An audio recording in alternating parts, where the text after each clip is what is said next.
2, 1, and action. Jane, this film is a very emotional film. Do you ever go home depressed after a day of real emotional scenes?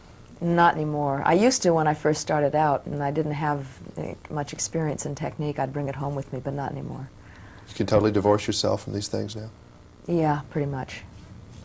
You know, right when we thought that Jane Fonda wasn't going to be controversial, now she's got murder, abortion, and the Catholic Church all in the same film. Do you want people just to discuss these things and debate them? Is that why you like to get into these things, to spirit thoughts? Well, I think it's great when movies make you think as well as entertaining you. I don't think that this one is about abortion. I mean, she wasn't trying to abort herself. It's not that it's not an issue that I don't care to tackle. I just don't think that that's what the movie's about.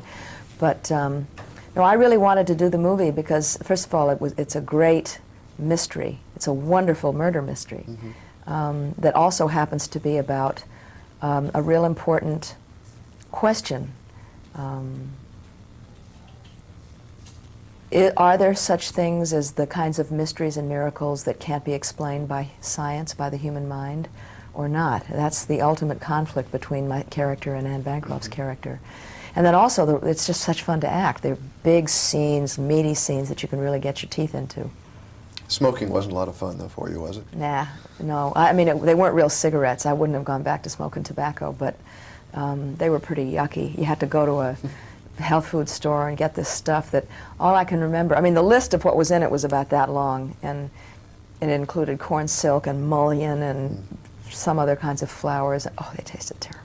The performances in this film are really special. Anne Bancroft is a special actress. Isn't she great? Yeah. What about Meg Tilly? Tell me about her. Meg is a young actress who has not had a lot of experience, and this is probably the hardest role for a young actress that I've ever come upon. She, at the same time, has to have a kind of a religious rapture. I mean, she bleeds at the hands, she has the stigmata, she sees the mother, Mary, speaks to her. So there's that kind of rapture, and at the same time she's a child who was molested very violently by her own mother. So she has that dark part of her, the damaged part of her. And both colors have to be present constantly. You have to believe in her rapture and you have to sense her damage. And because she doesn't have a lot of technique, she can't fake it, Meg Tilly, the actress. So she would become this person. In the scenes when I hypnotized her, her eyes would roll back into her head, her face would change color. She's just an extraordinary young actress, and it made my job real easy since I basically had to react off of her. Do you enjoy doing a film that you just can act, you don't have to worry about the money part as a producer would? Yeah, I thought it was fun. I mean, the last 7 films that I've done, 6 films that I've done, were all films that I developed and produced. So it was very nice just to act. Are you acting anything for fun these days? I mean, obviously it's a business too, but not so much for the business. Was this more of a fun project for you, or was this? I don't do them unless they're fun. I mean, life's too short and I'm too old, you know, and they're too hard. It takes a tremendous amount of hard work and discipline. It's a great sacrifice to do a film. In this case, I had to leave my family for 2.5 months. I mean, they came up here to visit me to Canada, but you know, you don't do it anymore. I don't do it for money anymore. I do it because I love to act and because there's something about the project that really just gets me here where I live, and I just feel like I've got to do it. Otherwise, I won't even do it anymore. Let me hear some judgments from you on a few things. About Jane the actress, how do you think Jane the actress is, if you can get away from her and look at her? She's a great actress, a good actress. Are you happy with her performances? I think I've been great. I think that I can be limited. I think that I have still a long way to go to expand my full potential. Sometimes I think that I don't have that potential, but I'm going to continue to try to expand the territory. I like challenges. Usually the best work I do is when I'm terrified. I was terrified all during the development of The Doll Maker, which I did last year on television and won an Emmy for. I wasn't sure I could do her, and she was a character I cared a lot about. The character that I'm doing next in a film called The Morning After, where I play an alcoholic ex-B movie actress, I'm very scared because the hardest thing in the world to do is a good drunk. But I work well when I'm scared. You know, I haven't yet, and I hope I never do get to a point where I'm not frightened anymore, where it just sort of comes easy and I can phone it in. I'm always nervous. I always think that I'm not good enough.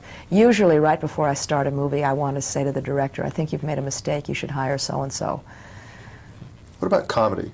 You did 9 to 5, it was great, but you've really stayed away from it most of your career. No, in fact, most of my most successful movies are comedies. Barefoot in the Park, Cat Ballou, 9 to 5, Fun with Dick and Jane, they were all comedies. I'm more like my comedies are best when I'm playing with someone who is a real comedian. I make a good straight man in a comedy. I'm real good at physical, I can do pratfalls, I'm real good at physical comedy.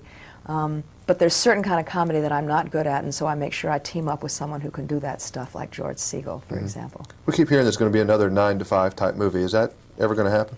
Well, Dolly has been developing one, but I haven't seen it yet. I understand there's a picture of you and Dolly and Lily in your house, so that movie must have been a little special for you.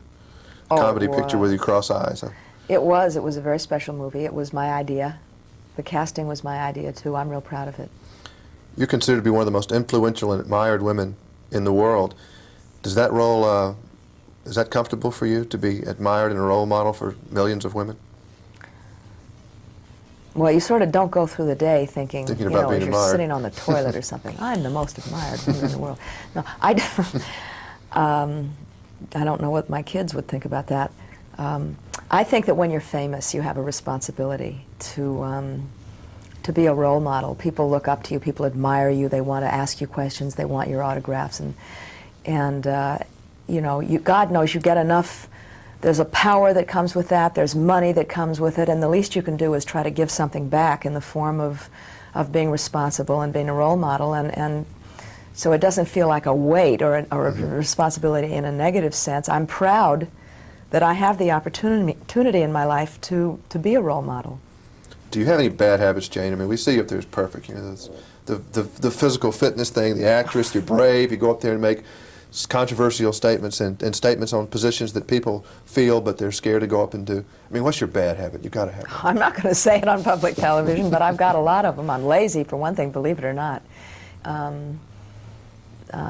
No, I have a lot of bad habits, you know, and some I hope to overcome. I keep working on them. I'm good at taking criticism, but I don't know. You know, you can't teach an old dog new tricks. I'm afraid some of them I probably won't be able to overcome. Speaking of that, final question. Has your dog been in any more trouble lately? Oh, you know about my dog. We know about your dog. He's a criminal. He's been hanging out with L.A. gangs or something like that? My dog got away, and my husband was in the middle of a press conference on neighborhood crime when simultaneously our dog was arrested as an accomplice to a crime with about 4 gold chains around his neck. He'd been picked up by a gang and been used in a series of holdups. If you don't turn over your money, we're going to sick this big black dog on you. Of course, he's a pussycat. He's a great big black Labrador. But he got the taste of the nightlife. Well, we all have problems in our family, and we have to live with that. Okay, thank you. I wouldn't have believed it. If someone had put it in a movie, I wouldn't have believed it. But that was Do you want to do some notes, Jim? I mean, to us, of all people. Well, I have a German Shepherd who's a criminal, too. He's a thief. He brings home shoes. A little wider. We've got the same problem. We'll have to No, close no, there. just, no, it's okay. That's good. That's good. It's okay, just sit back. That's fine. Okay. Criminal dog. That was a great story. We can chat. Jim Okay. has to stay quiet, but we can talk. And it's asking Jim a lot. Jim likes it. He's just going to react, or he's not going Yes, to do any he's of just those reacting. questions? This is the toughest part of the work for Jim. Just be quiet for about Yeah, you're 30 pretty seconds. good with those questions.